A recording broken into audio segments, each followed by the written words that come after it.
And welcome to the top of the morning show in TGIF.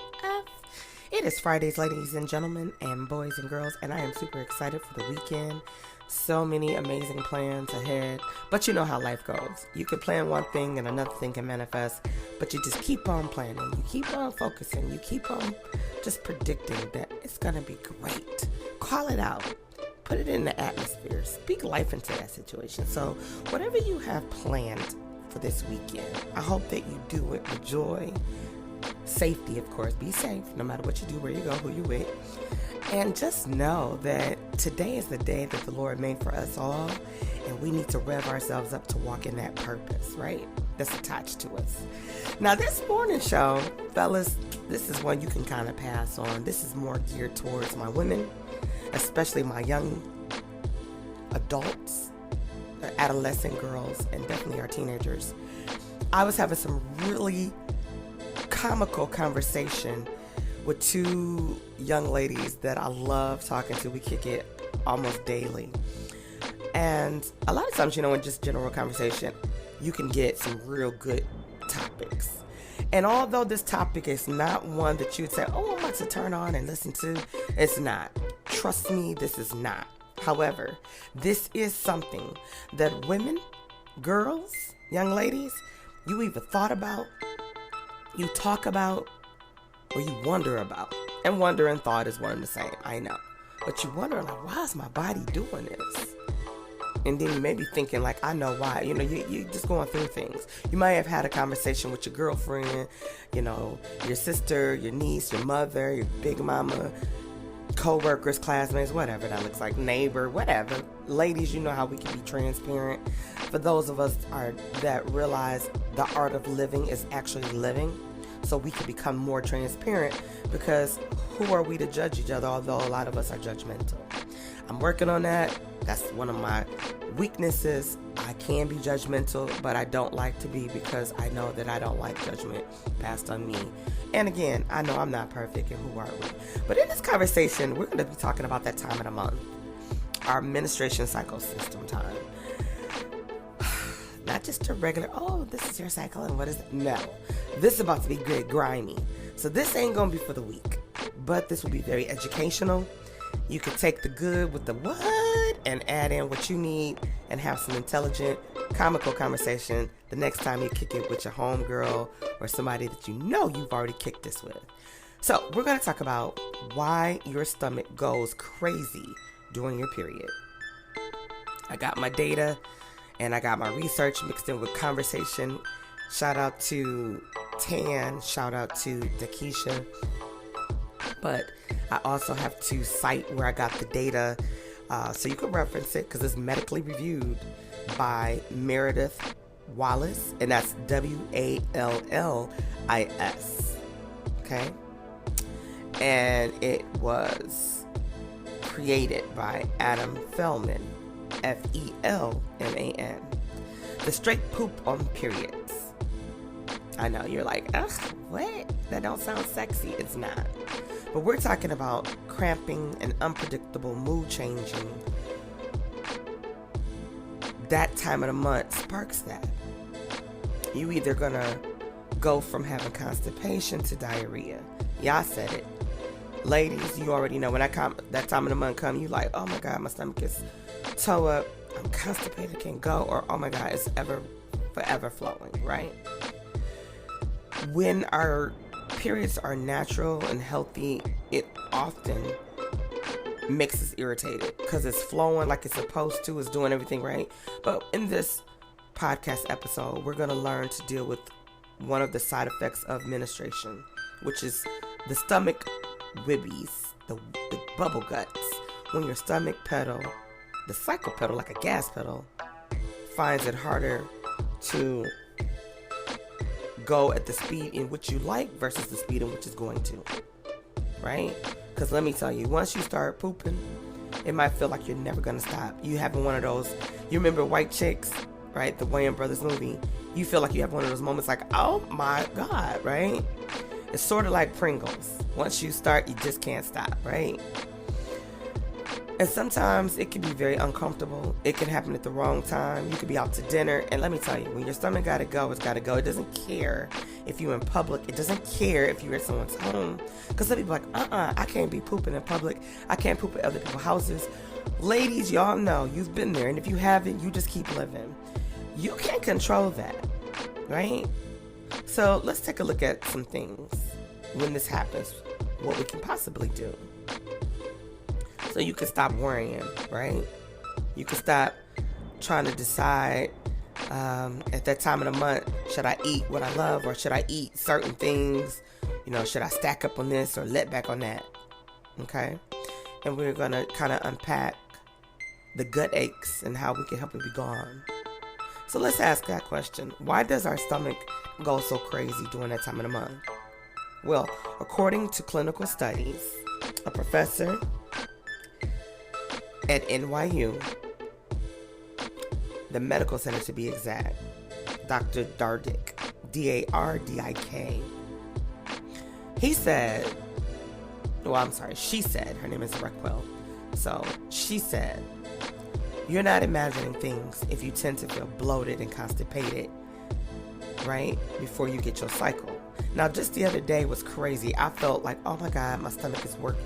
It's killing me. I didn't eat anything bad. I didn't drink anything that could cause it.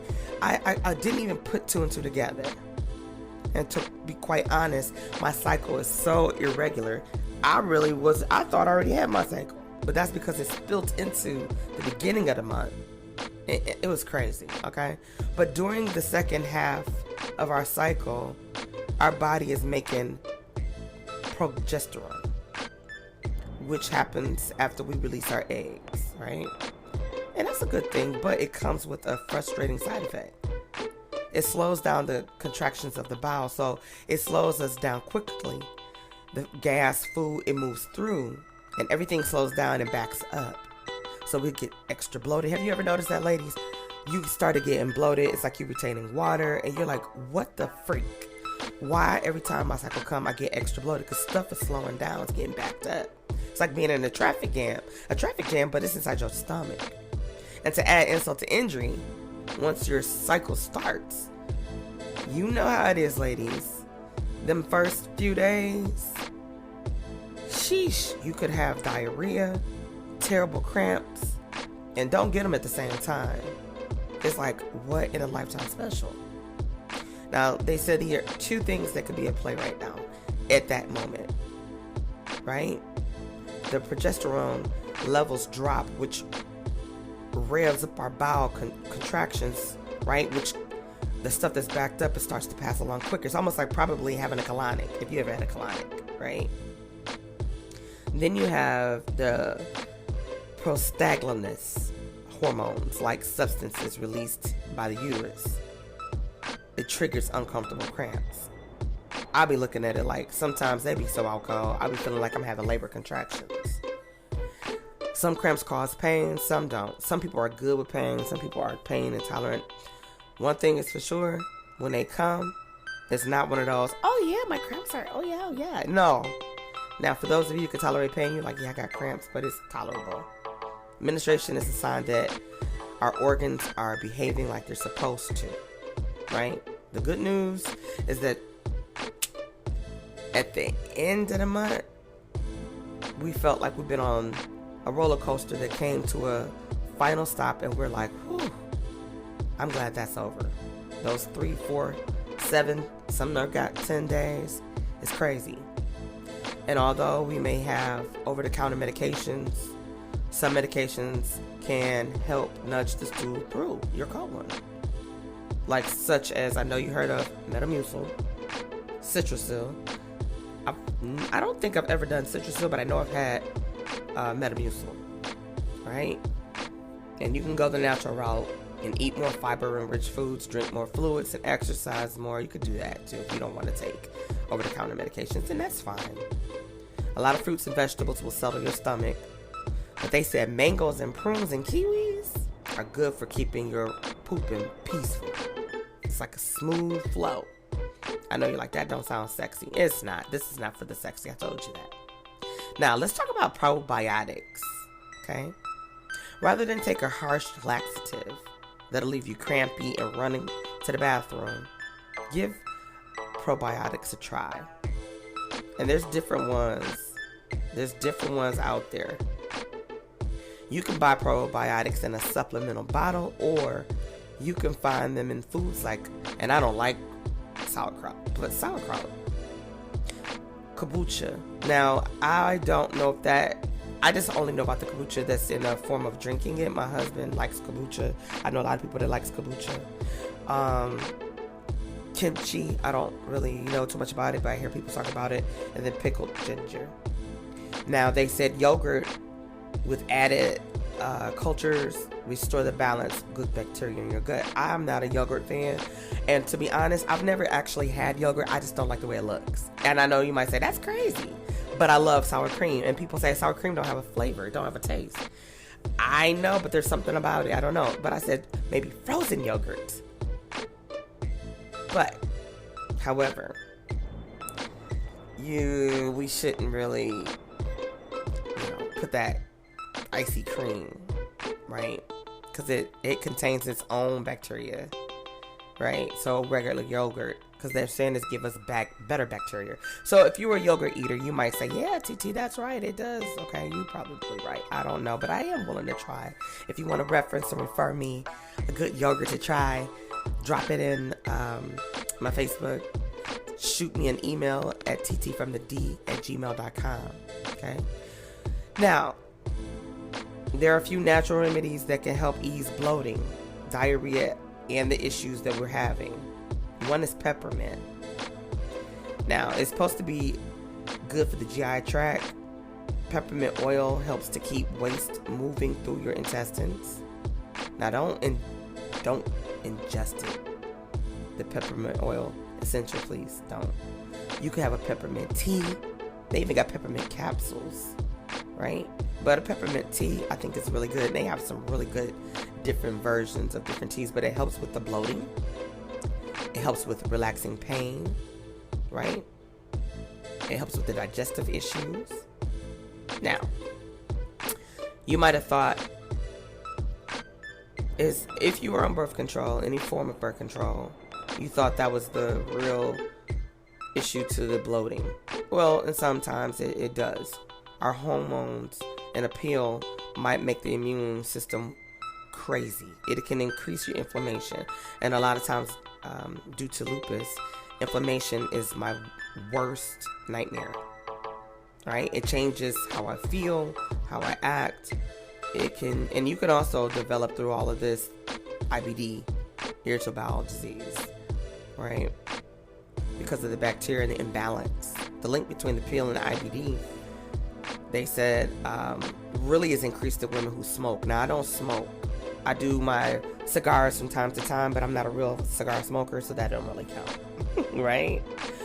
But they also said another way, whether you can switch to a normal hormone mode of protection, like for those of you that are sexually active, you're not trying to have a baby, or you may not be in a promiscuous relationship, whatever that looks like. Or you could be, because I know plenty of people that are in relationships and they're together and they still use condoms because they're not trying to have a pregnancy manifest, and they're also not trying to take birth control or anything like that. Okay, so it's always up to us, ladies, on the form of birth control in which we feel works best with our bodies. Now, that is something that we decide. Now there's more reasons on why people should use condoms, but that's a whole nother podcast episode, and we're not going to tack into that. But we're talking about different forms of protecting yourself against pregnancies and things like that, and what could be causing bloating at that time of the month prior to. It's a whole lot. Our hormones take over, right? Now, take to heart, we got to go through this. Mother Nature, it's just what it is.